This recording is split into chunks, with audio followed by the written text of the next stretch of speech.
What's up, everybody, and welcome back to another video from Pink Tourmaline. And this is a video centered around a gentleman that I just discovered on YouTube today named Logan Barone. Who is Logan Barone? And also, what is the broader topic of this video? This video is actually going to be tying back to a concept that I discussed in a previous video, the concept of hell. And even as a kid, when I was taught about hell and what it was like and how you get there and all that stuff, it never made sense to me, even when I was a young kid. And I've talked about this in the other video. The reason why is it never made sense to punish somebody with an eternal punishment from finite consequences, from actions that carry out during a finite period of time. It makes total it, and I don't even think the human mind is fully able to grasp how bizarre and how ridiculous that is. I made the analogy before. I was like, if you think about calculus, when we have a limit as x goes towards infinity, right? Then you can kind of start to see the power of infinity, the power of eternal, and everything shrinks to zero in the face of infinity. So it's essentially like, if you look at it through the mathematical lens, a finite life is effectively nothing in the scope of eternity, in the scope of infinity. So how could you, there's no balance, there's no mathematical justice there. Anyways, so when I was a kid and I was taught about this concept, sure, it was scary. I think it's scary in general, but I also, there's a part of me always from the time I was very young that said that doesn't make sense. This can't make sense. And that's what this video is about. This is about Logan Barone actually having the exact same conclusion. And I feel like explaining it in a very articulate way. And I just wanted to share this with you guys. If anybody who is out there and is maybe feeling afraid by the concept of hell, maybe this will bring you some brightness and relieve some anxiety when you hear his perspective coupled with mine. And again, these are my thoughts, these are my own intuitions, but hopefully you will see this and it will bring some positivity to you. So who is Logan Barone before we get into the video? He's a spirituality YouTuber and a spiritual life coach whose content centers on helping people untangle mental, emotional, and subconscious patterns that keep them stuck, with a strong emphasis on inner wholeness, presence, and direct experience. Across his work, he frequently speaks to people deconstructing rigid religious frameworks, sharing his own shift away from evangelicism towards a more expansive divine within approach to spirituality, as he also presents himself as a best-selling author and coach offering one-on-one guidance for inner freedom and expansion. So in the videos that I've seen so far, he talks about being a very, very devout Christian and having this dualistic perspective of you either go to heaven or you go to hell. You either have eternal paradise or eternal suffering, and it hinges on what you do in this one singular life, and especially hinges on your faith. Did you have faith? Did you believe in Jesus? And if you did not, you will perish eternally. And I just feel like when I stumbled upon this, it resonated with me because I feel like we share that exact same perspective, but I thought it would be beneficial to hear somebody else explain it and describe it from his own vantage point, especially somebody coming from a super devout Christian background. So here we're going to play this little clip, and then we're going to talk about it and chat about it, as well as what is the question that comes from this is, if there is no hell, then what are the consequences? Are there consequences for misdeeds or bad actions? We're going to talk about all of that as well after we hear this clip. Check this out. Then what are the consequences of wrongdoing? What are the consequences of quote unquote sin? That's the question. Well, growing up in church, my view of the afterlife was the traditional dualistic heaven and hell. And depending on whether or not someone was a Christian, depending on whether or not someone put their faith in Jesus Christ, this determined where they went when they died. If they were a Christian, then they would go to heaven forever. But if they were not a Christian, if they were an unbeliever, then they would have to face the punishment or the judgment for their sins because they weren't forgiven, because they didn't put their faith in Jesus Christ. And the punishment for their sins would be eternal conscious torment in this place called hell. That's what I grew up believing because that's what I was taught. But eventually, when I really started to think about this, what I realized was it just didn't really make sense. Like, how in the world can the punishment for sins committed in a 70 to 80 year lifespan, which is temporary, be something that is eternal punishment, eternal conscious torment? To me, that just didn't seem just. When I think of justice, I think of some kind of consequence, some kind of experience that is in equal measure to the transgression. To me, that's justice.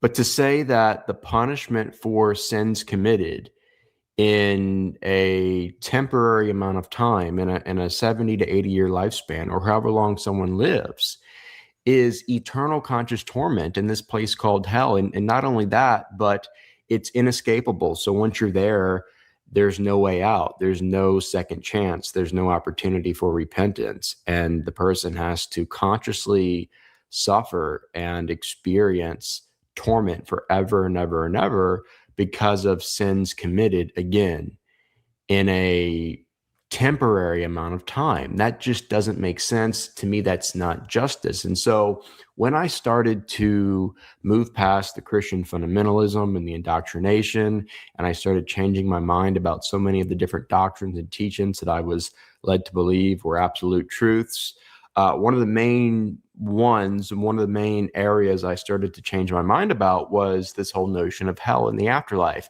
and also the whole afterlife, the whole Christian version of the afterlife, where there is this dualistic heaven or hell, like I explained earlier.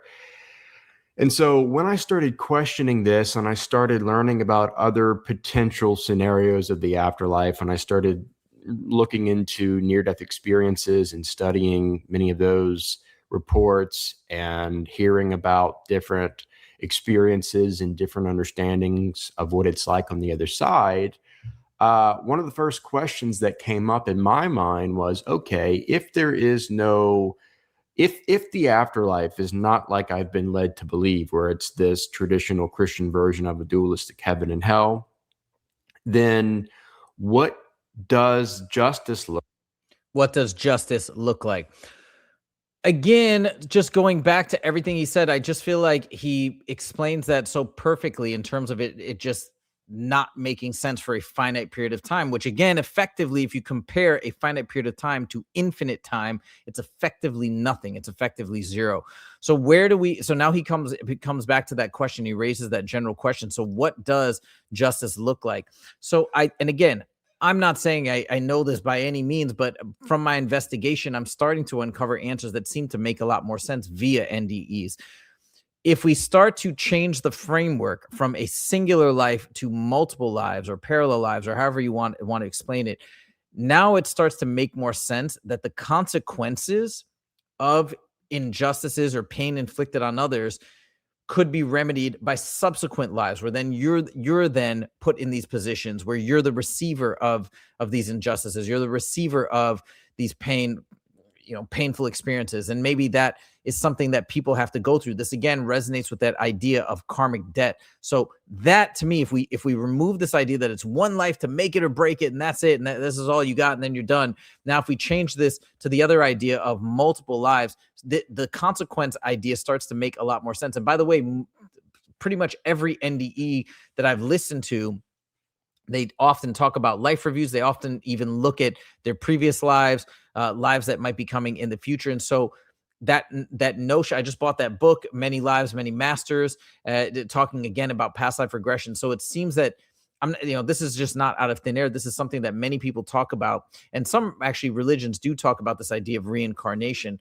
When we talk about the justice or injustices, but how do we get justice for these consequences? I think that makes a ton of sense. And then we also tie that back into the idea of life being a school. We are here to learn and grow and try and improve. And if we don't in a particular life, then perhaps our vibration level doesn't rise accordingly, and we may have to go into a different type of life, a more difficult life, again, to raise up, to maybe learn about through those negative experiences and eventually raise up our vibration. So again, it's not really about, and even justice or thinking about, hey, how are you going to get punished for what you did? I don't even think that's necessarily the right vocabulary. What it seems to me, if I'm to draw a conclusion from this, is it's more about you did things wrong, you hurt other people, which effectively we're all, if we go back to this idea of we all come from a single consciousness, we're kind of hurting ourselves.